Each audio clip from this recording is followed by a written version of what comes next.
The Panther Award is presented annually to a member of the senior class who has overcome obstacles on their journey to graduation and the pursuit of attending college. The reality is that each of you have overcome some sort of obstacle along your path. So in that sense, the Panther Award is truly a celebration of all of you and your grit and determination. To our underclassmen in attendance, let this story serve as inspiration. Our stories are all different, but as you will hear in Angel's story, obstacles are meant to be overcome. After meeting with Angel a few times, I coined him a champion of perseverance. The obstacles have undoubtedly been present over the years, but that has not stopped him.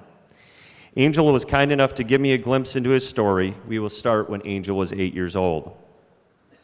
He remembers the day like it was yesterday. It's a day he will never forget, yet it's also a day that cycled into years of uncertainty. When Angel was 8 years old, he was upstairs with his 6-year-old brother while they watched through a window as their parents were hauled away by immigration enforcement. Not knowing exactly what was happening, family friends came to care for Angel and his brother and eventually explained to them that their parents were being deported to Mexico. Instead of thinking about which game or toy to play with like most 8-year-olds, Angel was now faced with being a parental figure for his big brother and wondering what would happen next. After a short stint with family friends, Angel and his brother were welcomed into a local family, and this home would provide stability for many years to come. Between the unforgettable moment as an 8-year-old and today, there have been plenty of other twists and turns in the road. One twist of particular significance has been the back and forth between Mexico and Holland. From 8 years old until 5th grade, Angel did not see his mother. Then in 5th grade, his mother desperately wanted to see her sons, so Angel and his brother flew to Mexico. Angel was grateful to see his mother, but quickly learned he did not like the school so much. He described a small building with barbed wire fencing around the outside, and worst of all, he did not feel welcome because he knew little Spanish. He felt like an outsider. Angel wanted to go back to the States for the start of his middle school years, and his mother obliged and sent him and his brother back to Holland.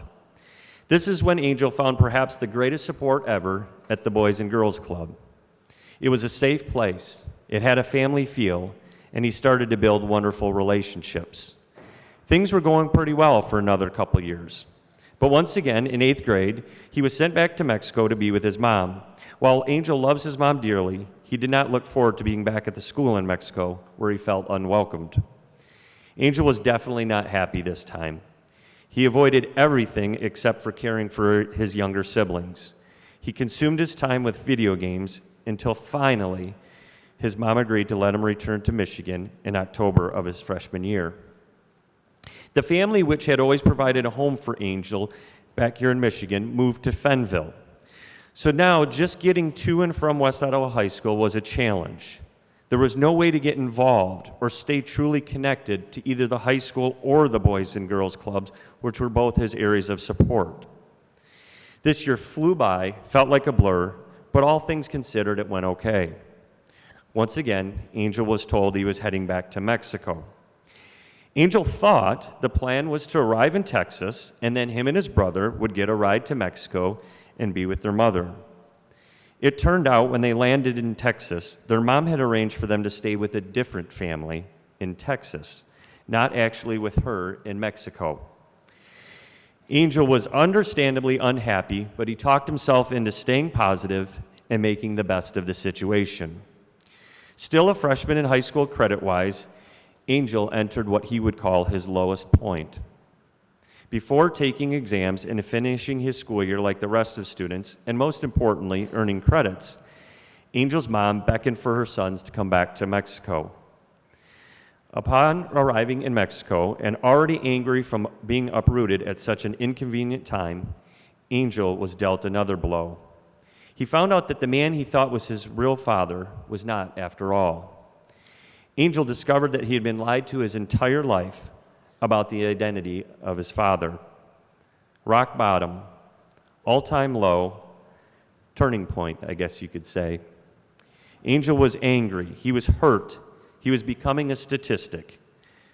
parent deportation at 8 years old, constant transitions between homes, behind in credits, and a feeling of helplessness, the world tells us that Angel would never graduate from high school and would never go to college.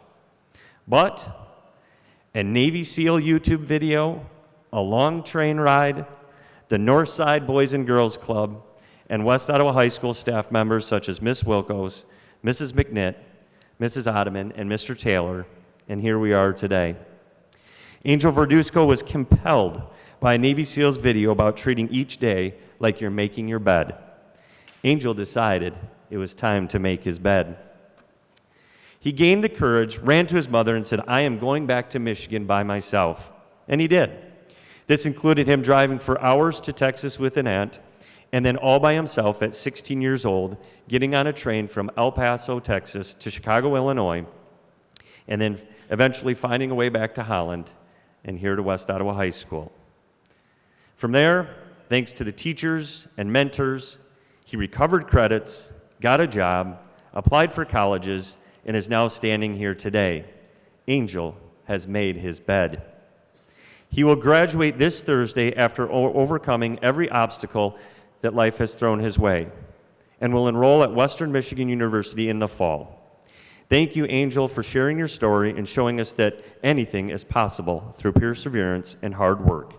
Please join me in congratulating Angel Verduzco as the Class of 2019 Panther Award winner.